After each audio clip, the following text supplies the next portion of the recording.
Welcome back to the Onebar and Lupagus show. I am Lupagus, and today we're going to talk about 4 routes the Vikings could take in the first round after acquiring that extra first-round pick from the Houston Texans last Friday. Before we do this video is brought to you by Happy Nuts, makers of fantastic products like body washes, loofahs that are ball-shaped. You can see it right behind my shoulder there, and also anti-chafe comfort stick. Get yourself this before you go on a jog. Put that thing on your thighs. No irritation. Absolutely not. Happy Nuts. Links in the description. Do some shopping after you watch this video. Also, drop hashtag Happy Nuts for your chance for the end of a month giveaway for a package for your package. All right, let's get into it. So 4 routes the Vikings could take. And I didn't want to call these options because options to me sounds more like players. I really think there's like 4 pathways the Vikings can now take and choose to go in the first round. Some are more likely than others, but here are some options and routes. The first one is just the stick and pick. You have pick 11, you have pick in 23, let the board fall to you, take the best player. I think this is the most unlikely option that could happen, but I still think it's a possibility. And what makes you think it's more of a possibility than I did when the trade initially was announced is that now there's rumors coming out that the Texans were the ones to initiate this trade.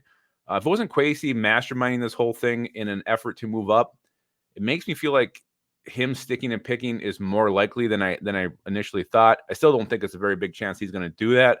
But the fact it wasn't his idea, if that is true, gives us a little bit more merit. So you stick at 11, maybe you pick the best D lineman, maybe when the quarterback falls to you, maybe you go a completely different route no one's expecting. And then 23, maybe you go, if you don't go quarterback 11, you get like a Penix or a Bo Nix at 23. It's a possibility. It's a route they could take. I don't think it's going to happen, but it's at least an option that we have to talk about and have to be prepared for. The second one is called, I call this one the wait and pounce option, or maybe the pouncer.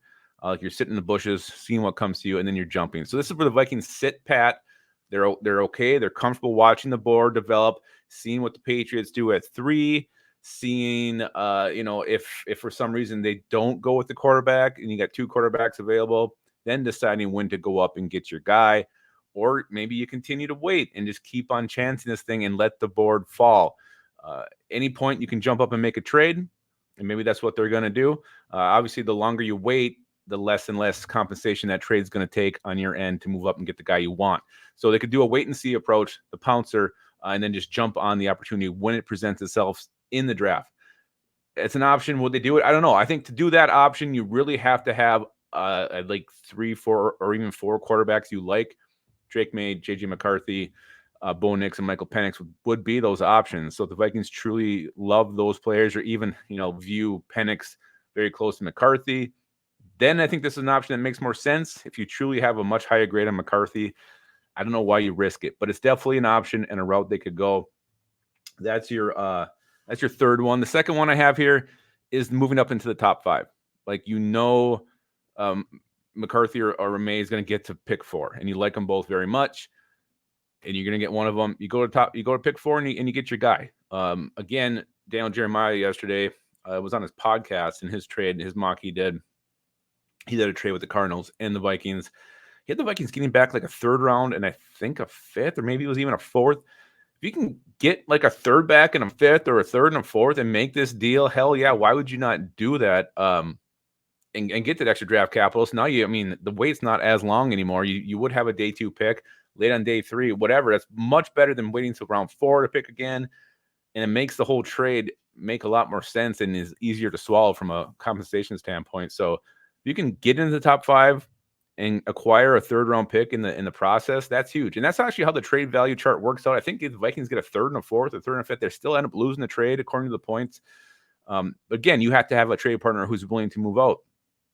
Marvin Harrison Jr. now didn't do anything to combine. Sounds like he skipped his pro day too. I don't know what the hell's going on with that guy, but that's starting to rub teams the wrong way. That could factor in here too. So the Vikings moving the top 5 is another option.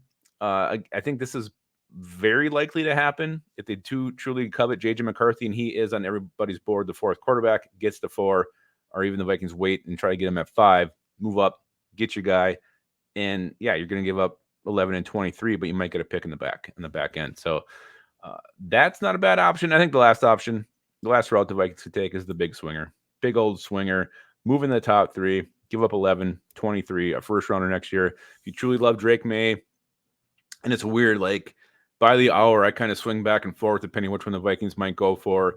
You start hearing more stuff about McCarthy. Then you come back and you start seeing how Josh McCown, has watched every single game Drake May played throughout his whole career. He coached him in high school. Then you got that connection. So I just keep going back and forth. I don't know which way the Vikings like, but I mean, as far as pure upside goes, I think Drake May does have more pure upside. He's big. He can take off and run. He's innovative, but he's also dangerous. He makes some dumb decisions. He's had a lot of interceptions that he has created on his own. So he does have Josh Allen to his game, and Josh Allen's great. He can win a lot of games, but he also loses a lot of games. And I think that's what you'll get with Drake May. A lot of amazing performances, like holy shit, and also performances you're like, God, he lost us the game. So again, whatever the Vikings prefer, those are the options. And just to recap them all: stick and pick, wait and pounce, move in the top 5, or move in the top 3. The question is, when will the Vikings do this? If they do make the jump, are they going to wait on draft day?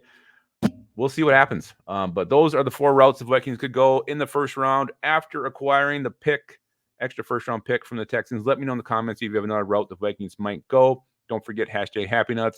Go ahead and do some shopping as well, and keep your skull in your hole.